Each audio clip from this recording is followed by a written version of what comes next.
मेरे YouTube channel Hindi Gujarati Bible study में आपका स्वागत है। मेरे चैनल को सब्सक्राइब करो, साथ में बेल आइकन टच करो ताकि अभी जो प्रकाशित वाक्य की स्टडी चल रही है उसके सहभागी बन सको और परमेश्वर के ज्ञान में बढ़ते जाओ। परमेश्वर ने 7 पत्र लिखी थी कलीसिया को और आज है उसकी चौथी पत्रिक प्रकाशित वाक्य, उसका दूसरा अध्याय, और मैं पढ़ता हूँ 18 से लेकर 29 तक।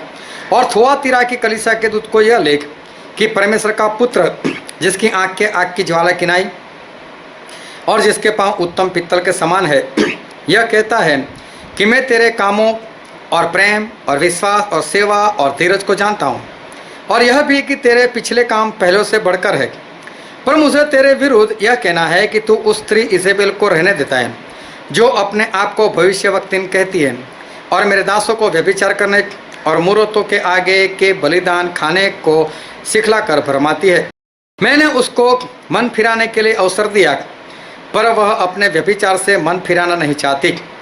देख, मैं उससे खाट पटालता हूँ, और जो उसके साथ व्यभिचार करते हैं, यदि वे भी उसके से कामों से मन न फिराएंगे तो उन्हें बड़े क्लेश में डालूंगा, और मैं उसके बच्चों को मार डालूंगा।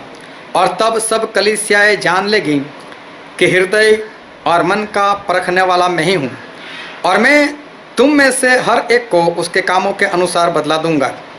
पर तुम थुआतीरा के बाकी लोगों से जितने इस शिक्षा को नहीं मानते और उन बातों को जिन्हें शैतान की गहरी बातें कहते नहीं जानते, यह कहता हूँ कि मैं तुम पर और बोझ न डालूंगा। पर हाँ, जो तुम्हारे पास है उसको मेरे आने तक थामे रहो। जो जय पाए और मेरे कामों के अनुसार अंत तक करता रहे, मैं उसे जाति जाति के लोगों पर अधिकार दूंगा, और वह लोहे का राजदंड लिए हुए उन पर राज्य करेगा।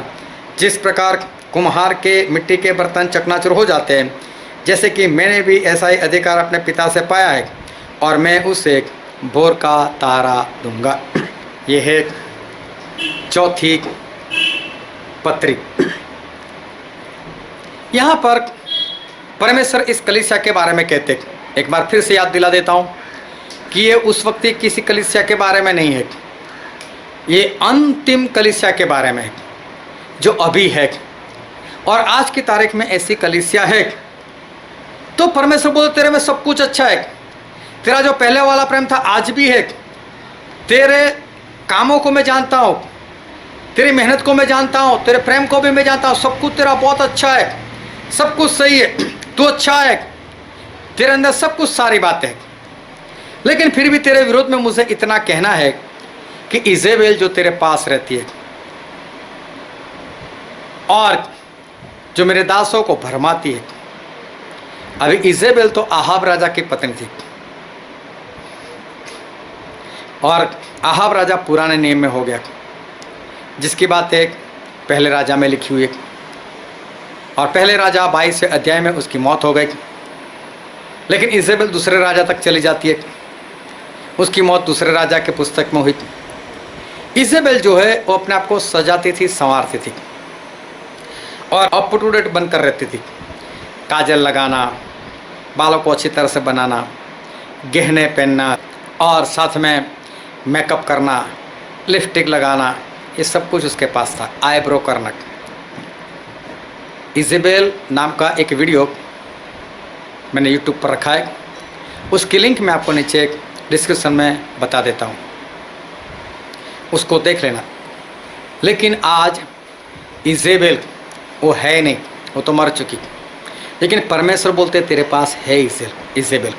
क्या है इसका मतलब?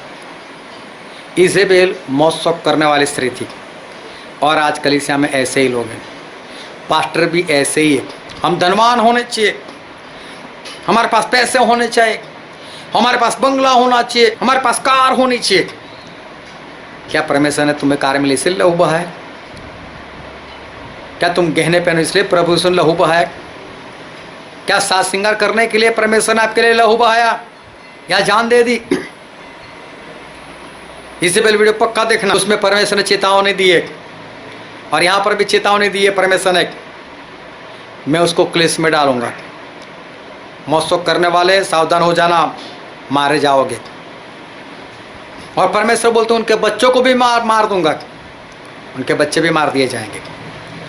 कोरोना की तीसरी लहर आ रही है, उससे पहले सुधर जाना, वरना तुम्हारे बच्चे पक्का मरने वाले अगर मौसम नहीं छोड़े देंगे तो। और इस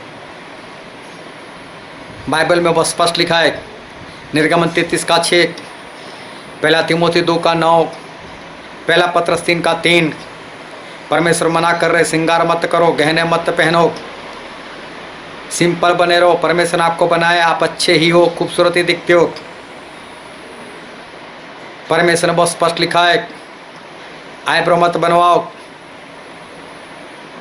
परमेश्वर मना करते, लेकिन परमेश्वर बोलते मुझे तेरे विरोध में इतना है कि ये बात तेरे अंदर है। क्यों सब कुछ अच्छा होकर सिर्फ इतनी बातों के कारण नरक में जाना चाहते हो? क्या बिना साज श्रृंगार के नहीं रह सकते? अगर आपको इसके बारे में कोई भी सवाल है तो डिस्क्रिप्शन में मुझे लिख कर भेज देना, लेकिन इजेबेल वो वीडियो पक्का देखना।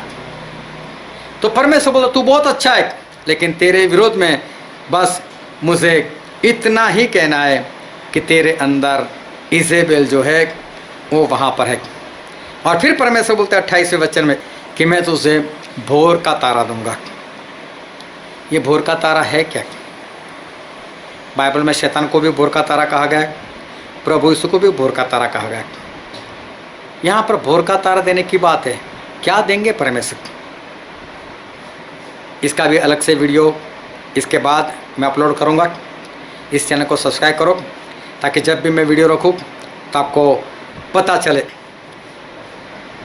भोर का तारा वो आपको अगले वीडियो में पता चलने वाला है। तो परमेश्वर कहते तेरे अंदर इजेबेल है, उसको निकाल कर फेंको, मौसम को बंद कर दो। परमेश्वर आपको आशीष दे। आमीन।